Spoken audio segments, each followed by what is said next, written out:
This video will guide you on how to cancel an Airbnb reservation as a host professionally. Our goal is to protect your listing and the guest experience while minimizing potential penalties. Before canceling, take time to prepare. Review the reservation details, your cancellation policy, and the potential host penalties.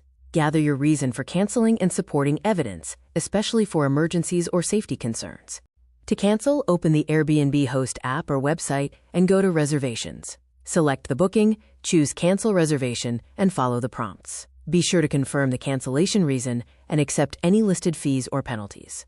Immediately message the guest. Apologize, explain the cancellation briefly, and offer help. Suggest alternatives, like nearby listings. Contact Airbnb support if you need an exception or want to dispute penalties. Key takeaways include acting promptly and being transparent with guests. Document everything with screenshots for any potential disputes. Use preventative steps like updating your calendar and enabling stricter rules to avoid future cancellations.